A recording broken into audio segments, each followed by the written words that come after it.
Okay, this is page 276. The Republicans Take Power, Chapter 9, Section 1. We begin. American Diary. For 8 years, Thomas Jefferson opposed the Federalists and eventually won the presidency as a member of a new political party, the Democratic Republicans.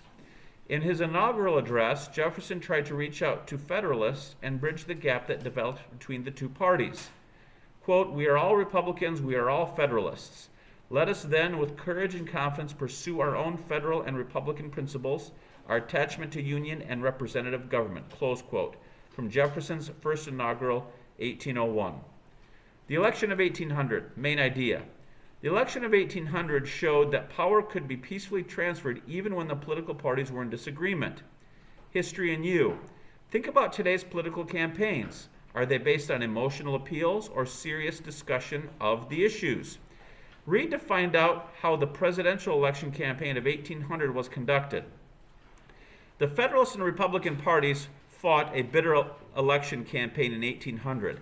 Federalists supported President Adams for a second term and Charles Pinckney for vice president. Republicans nominated Thomas Jefferson for president and Aaron Burr as his running mate. The election campaign of 1800 differed greatly from campaigns of today. Neither Adams nor Jefferson traveled around the country to gather support. This would have been considered inappropriate. Instead, the candidates and their supporters began a letter-writing campaign. They sent hundreds of letters to leading citizens and newspapers to make their views public. Federalists excused Jefferson, who believed in freedom of religion, of being godless. Republicans warned that the Federalists favored the wealthy and would bring back monarchy. Election deadlock. Jefferson and Burr each received 73 electoral votes. Because of the tie vote, the House of Representatives had to decide the election.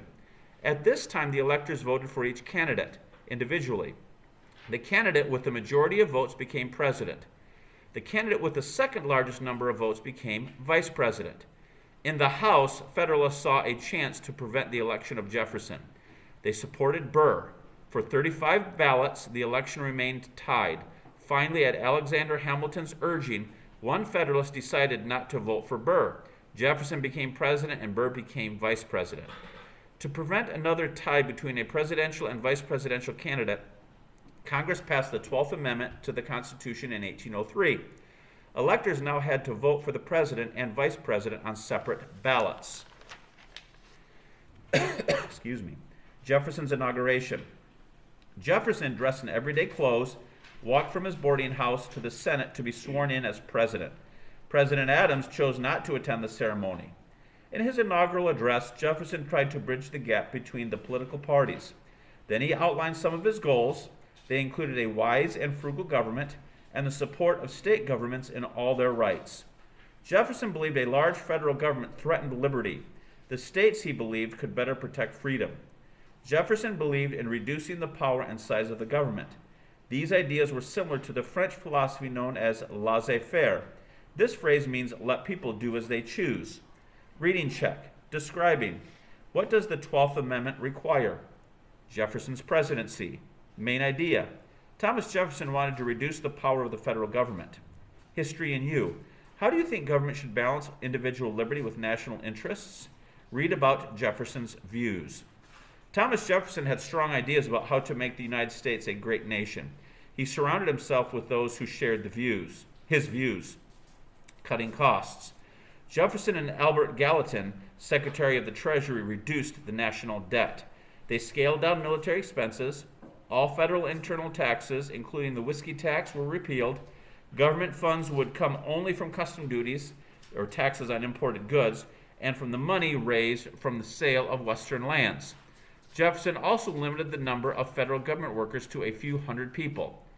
Judiciary Act of 1801. Before Jefferson took office, the Federalists passed the Judiciary Act of 1801. This act set up regional courts for the United States with 16 judges and other judicial officials. In his last days as president, John Adams made hundreds of appointments to these judicial positions with the approval of the Federalists-controlled Congress. Adams also asked John Marshall, Secretary of State, to serve as Chief Justice.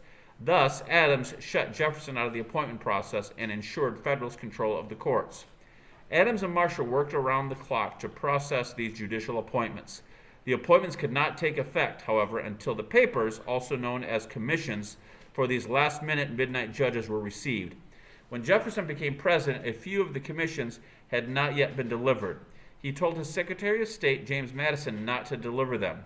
One commission was to go to William Marbury. Marbury versus Madison.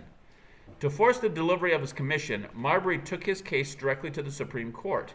He claimed this court had jurisdiction. John Marshall wrote an opinion turning down Marbury's claim. He noted that the Constitution did not give the court jurisdiction to decide Marbury's case. In Marbury versus Madison, 3 principles of judicial review were established. Number 1, the Constitution is the supreme law. Number 2, the Constitution must be followed when there is a conflict or disagreement between it and any other law. And 3, the judicial branch must uphold the Constitution and nullify or cancel unconstitutional laws. Marshall broadened federal power at the expense of the states. In McCulloch versus Maryland, 1819, the court held that Congress is allowed to do more than the Constitution expressly authorizes it to do. In Gibbons versus Ogden, 1824, the court held that federal law takes precedence over state law in interstate transportation. Reading check. Summarizing. Summarize the 3 principles of judicial review. Section 1, review. Define the following. Number 1, similar, laissez-faire, customs duties. Judicial review, conflict. Main ideas. 2, discussing. How did President Jefferson's inaugural address reflect his beliefs about government? 3, explaining. Explain how the Federalists benefited from the Judiciary Act of 1801. Critical thinking. Number 4, identifying central issues. Use a diagram like the one below to show how the powers of the Supreme Court and federal law were extended. Number 5, persuasive writing. You are a supporter of Thomas Jefferson in the 1800 election. Write a letter to voters that will appear in all the newspapers in your state.